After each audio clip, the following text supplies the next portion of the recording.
で海水温泉。日本の人を守る会、浸水館。冷泉があるので夏もおすすめ。雪氷氷のの旅。旅。概要欄のチャプターリストもご活用ください。ダイジェスト。太古の海水温泉、八潮温泉は群馬県藤岡市にあります。太古の海水が湧き出ていると言われていて、塩分濃度が濃い温泉です。八潮温泉の源泉の温度は約16度。八潮温泉には3つの宿があり、その中の浸水館に宿泊しました。浸水館は日本の人を守る会に登録されている旅館です。内湯には源泉 100% の冷泉の浴槽と加温した浴槽があり、交互に入ることができます。暑い夏に冷泉はとても気持ちよくて何度も入りました。露天風呂もあり、ホテルの裏を流れる神流川に面した岩風呂です。地元の名産の三馬石が使われています。本館の築年数は約90年。歴史ある旅館です。本館前の池をぐるっと回ると、立派な松の向こうに正面玄関があります。日本の人を守る会の提灯が下がっています。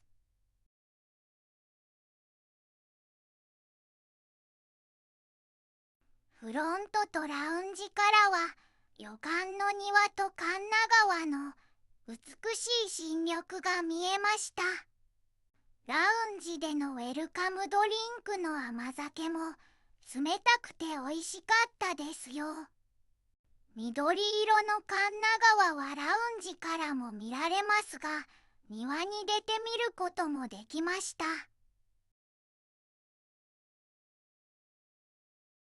部屋は6畳と10畳の広めの別館のお部屋、楓でした。隅部屋なので窓から新緑がよく見えて気持ちよかったです。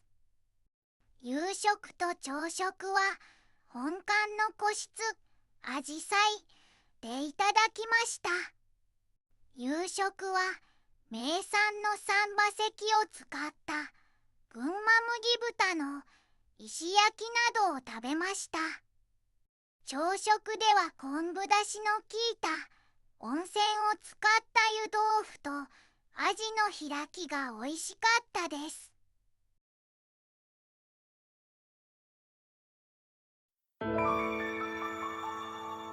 大浴場、鬼の湯。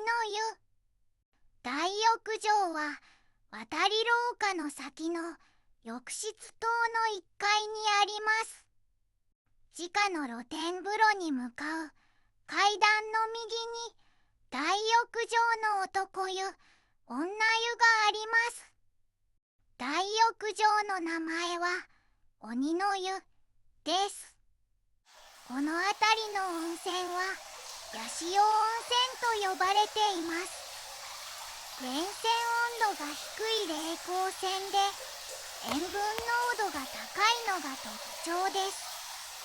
海のない群馬県ですが、1万年前には海があり、貝塚などが残っています。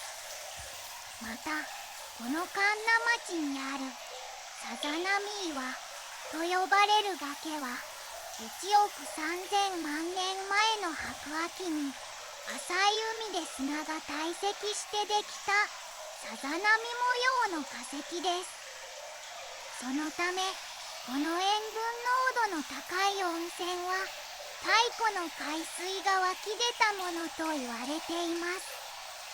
大浴場の床には潮の結晶が作る模様が描かれています。こちらの小さい方の浴槽が冷泉です。約16度 C。 宿の敷地から湧き出る源泉 100% の海水風呂です。暑い夏にはとても良いです。熱い温泉風呂と冷泉風呂を交互に入ります。冷泉風呂の底には塩が沈殿しています。人が入ると真後ろで濁ります。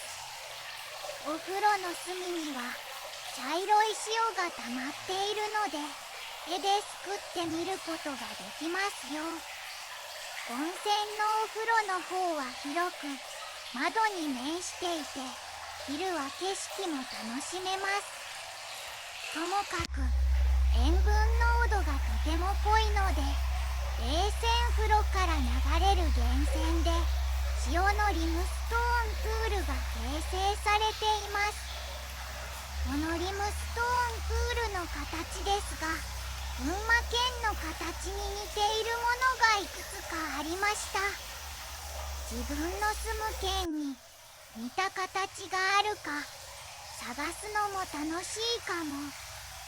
鶴舞う形の群馬県、ちょっと似ていませんか？結晶はとても硬いので踏むと足裏を刺激してくれます。夜のお風呂にはかわいいイモリも登場します。外側の窓に登って明かりに寄ってくる昆虫を狙います。運が良ければイモリの捕食シーンを見られると思います。この日は見られませんでした。朝の冷泉です。表面には塩の結晶が浮かんでいます。誰も入っていないので透明度も高くそこも見えますね。暑い夏にはこの冷泉は本当に心地よいので長い時間入っていました。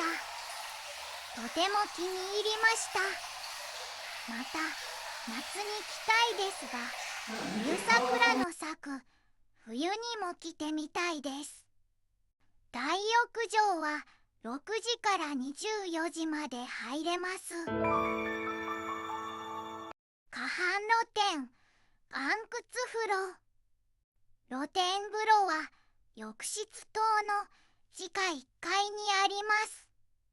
露天風呂は1つしかないので予約制です。チェックイン時に1組1回だけ予約ができます。右上の図の1から10の時間帯から選べます。15時15分から21時45分までが貸し切りできる時間帯です。6時から10時と22時から24時は男女混浴になります。予約時間になったらフロントで露天風呂の鍵を受け取ります。脱衣所を出ると露天風呂です。天然の岩盤をくり抜き浴槽の縁に地元の名産の散歩席が設置された岩盤風呂です。すだれの向こうに見える景色は神流川です。きれいな緑色の川でゆっくりと流れています。群馬県と埼玉県の県境を流れているので対岸は埼玉県です。洗い場は1箇所でシャンプーや石鹸はありません。最近日本で増えているガビチョウのさえずりがたまに聞こえます。宿泊者は無料で貸し切りにできますのでぜひ露天風呂を楽しんでください。夜は川の方は真っ暗で何も見えないですが昼とは違う雰囲気の露天風呂を楽しめます。できれば男女混浴の時間はなくなって、全時間帯が予約制になればいいなと思います。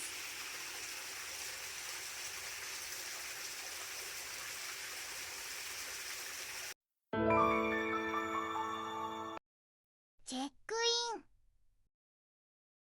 駐車場から宿に向かいます。宿の前に池があって、正面に本館、右に別館という作りが日光金谷ホテルに似てるなと思いました。猛暑のせいか、池の鯉はどこかに隠れているようでした。右側の建物は別館で、今回はこの別館1階の部屋に宿泊しました。この宿は日本の人を守る会に入っています。人を守る会については別のチャプターで説明します。この提灯が会の目印です。玄関では靴を脱ぎ、右のフロントでチェックインします。土足ではなく、靴を脱いで上がる旅館が好みです。チェックイン時に貸し切りの露天風呂の予約も合わせて行います。窓から見えるのは宿の庭と神流川です。秋は紅葉が綺麗かもしれません。右にはラウンジとバーがあります。バーでは風呂上がりのビールなど注文できますよ。ウェルカムドリンクがついていました。地元の名手、赤城山の甘酒です。1リットルくらい飲みたい美味しさでした。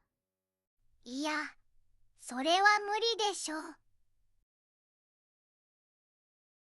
部屋。ロビーを通り過ぎると、温泉のある浴室等と別館に分岐します。別館へは渡り廊下を通りますが、赤い欄干のある小橋があります。床には玉砂利に木の幹がはめ込まれています。右はホテル正面、左に見えるのが今回宿泊する部屋です。別館1階には広めの部屋が2つと大広間があります。階段も素敵。部屋までは中井さんが案内してくれます。私たちが宿泊したのは別館1階の楓です。4人以上で宿泊する場合は1ランク広い部屋になるようです。畳10畳と6畳の2間の部屋でした。角部屋なので披露宴も広いです。中井さんがお茶を入れてくれます。ネパールから来ている中井さんでした。では、お茶とお茶菓子をいただきましょうか。お菓子の名前は鬼西銘菓の桜山。ここは冬に咲く桜が有名な場所です。白いクリームが入っている桜模様のゴーフルです。群馬の銘菓旅ガラスに似ています。窓からの景色は正面の窓からも左の窓からも宿の庭です。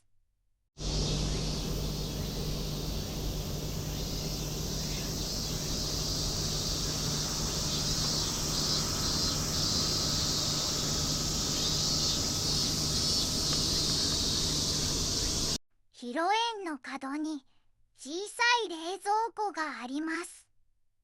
中は空です。持ってきた飲み物を入れました。もう一つの窓からは温泉のある浴室等とそれに続く渡り廊下などが見えます。下には池もあり、大きいカエルがいます。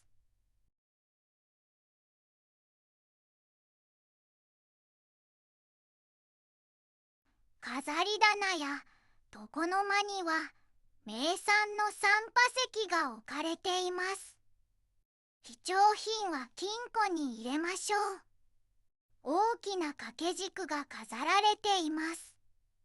これは散羽石鏡かもしれません。天井がとても高く、部屋を一層広く見せます。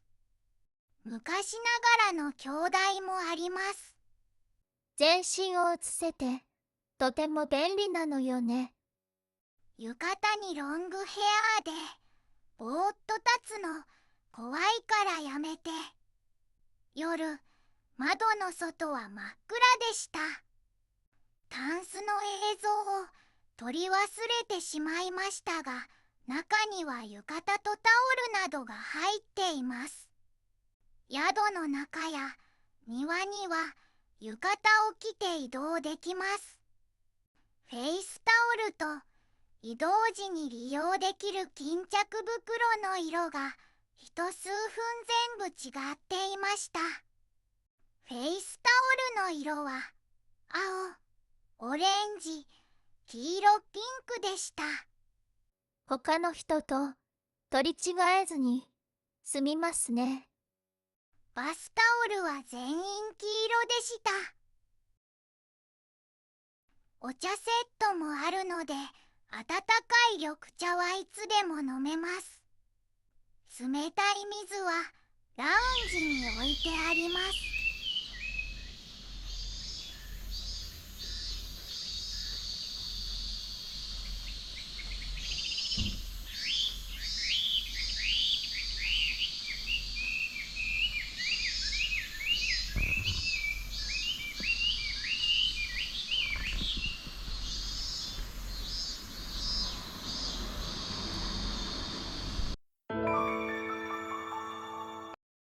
夕食。食事は夕食も朝食も本館から渡り廊下を渡った先の食事処でいただきます。夕食時は食事処まで案内していただけます。ここが渡り廊下です。この宿の予約時は4人以上で泊まれる部屋が楓しか残っていなかったのですが、おそらく2番目に広い部屋です。そのためか夕食時の小部屋も広めのお部屋、あじさいでした。お品書きです。先付け、前菜、刺身、焼き物、蒸し物、鍋物、石焼き、揚げ物、ご飯、汁物、お漬物、水菓子です。部屋の壁紙が緑なので、映像が全体的に緑色になってしまいました。養老豆腐。上に乗っているわさびを少しつけて食べました。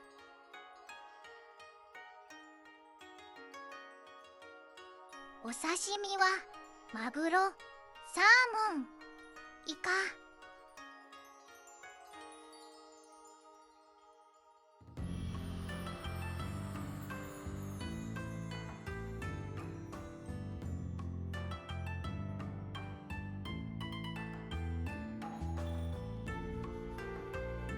合鴨、ニジマスゆずに枝豆、さつまいも甘露にオクラメカブ。この中ではオクラメカブが一番おいしかったです。鮎の塩焼き、茶碗蒸し。鶏肉の茶碗蒸しでした。茶碗蒸し大好き。洋風とっちゃ投げ鍋。地元の野菜や豆腐、それから水豚をちぎって入れる鍋です。本来は味噌味ですが、これは洋風なのでコンソメなどかも。つみれも入っていました。野菜あり、肉あり、栄養満点です。上州麦豚の石焼きがあります。地元名産の三羽関で焼きます。豚肉は全部一度に焼きますが、石より肉が大きくて全部乗りません。焼いて肉が進んできたらなんとか乗りました。何度も肉をひっくり返すより片面をじっくり焼く方が焦げ目がついて美味しそうに焼き上がります。肉の厚みが結構ありますが、簡単に噛み切れる柔らかさでした。天ぷらはなすび、まいたけ、しとう、じゃがいもです。群馬といえばきのこ。でも舞茸の動画を撮るのを忘れました。ご飯は黄色いです。なぜかというと温泉で炊いているからです。普通の白米だと思いますが、もち米のような粘りがありました。冷泉の底に溜まっていた塩は茶色でしたので、ご飯もほんのり茶色いです。お味噌汁は豆腐とわかめ、ネギでした。お漬物はらっきょう、キャラふきと高菜かな。最後のデザートは豆乳プリンです。カラメルではなく黒蜜がかかっていました。美味しかったし、とにかくお腹いっぱいになりました。地酒などもたくさんありましたが、飲みませんでした。ごちそうさまでした。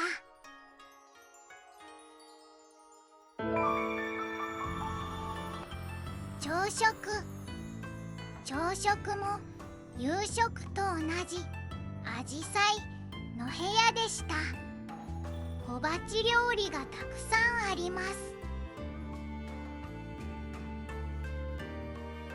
この湯豆腐の汁には温泉が入っています。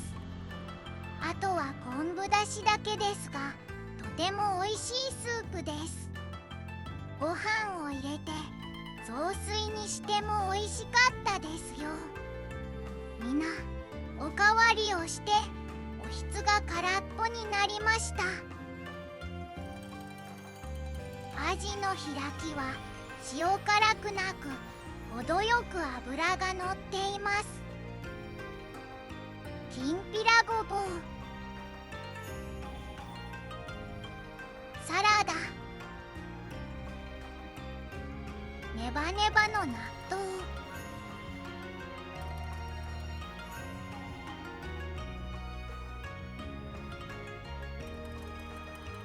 青菜のおひたし、わかめと麩のお味噌汁、デザートはヨーグルト。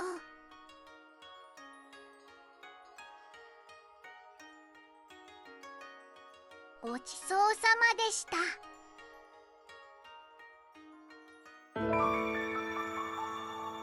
日本人を守る会とスタンプラリー。日本人を守る会は1975年に33軒の温泉宿から始まりました。人という言葉を生み出した朝日旅行会の創業者故岩木一二三さんが創立しました。現在は185軒の旅館がこれに属し、人の会のパンフレットも作られ、2年に1回改訂版が発行されて宿で販売されています。最新版は1000円だったと思います。どのような旅館が属しているかについては公式ページによりますと次の通りです。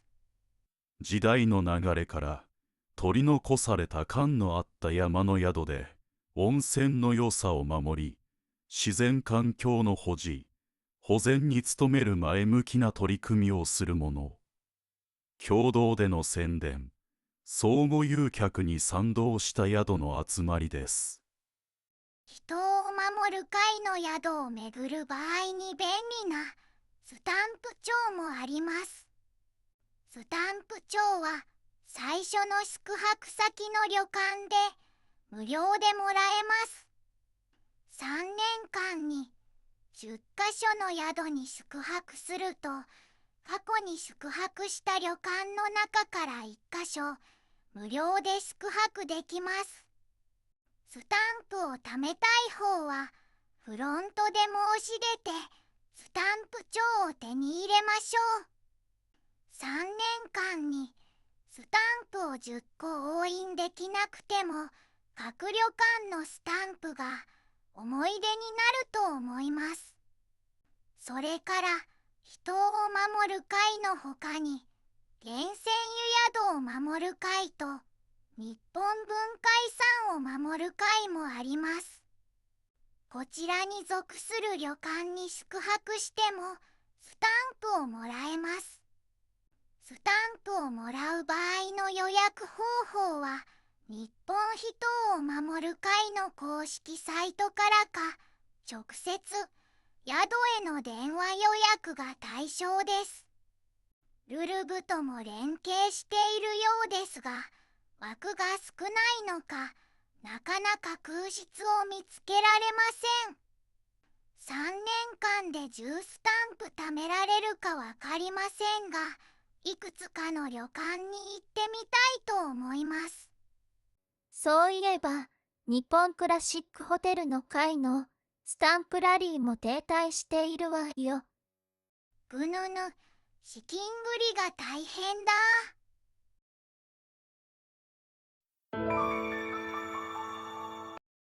ロケーション。八潮温泉神髄館は群馬県藤岡市の埼玉県との県境にあります。車の場合は本庄児玉 IC または藤岡 IC から25分。新幹線の場合は本庄早稲田駅からバスで1時間またはタクシーで33分。JR ローカル線の場合は新町駅または群馬藤岡駅からバスで八潮温泉郷バス停下車約30分です。ララン藤岡と三波石橋。車の場合は道の駅ララン藤岡や三波石橋、下久保ダム、冬であれば冬桜、春は富士なども見られます。私たちはララン藤岡でランチのビーフシチューを食べ、その後三波石橋に向かいました。三波石階へは3つの降り口がありますが、5番と6番から降りました。駐車場から近い6番降り口がおすすめです。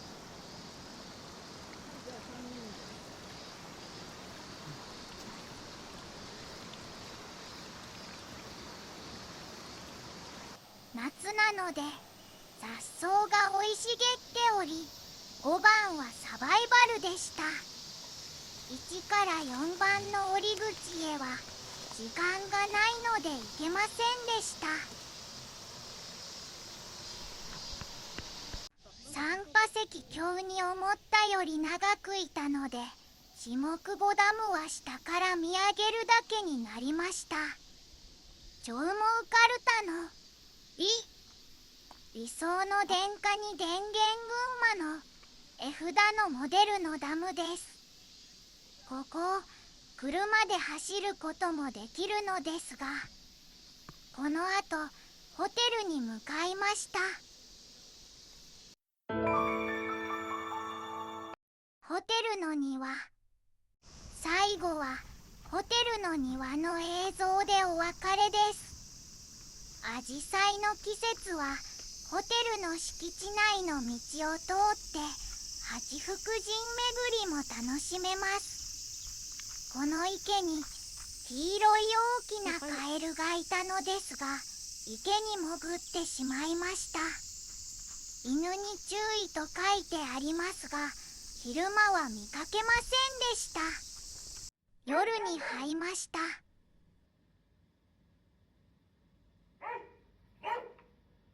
人見知りだそうです。ここからの景色はラウンジから見える景色と同じですが、セミの声、鳥のさえずり、そして風を感じることができます。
この動画が参考になりましたら高評価、チャンネル登録、よろしくお願いします。他の動画もよろしく、チャンネル登録も。最後までご視聴ありがとうございました。また見に来てください。またね。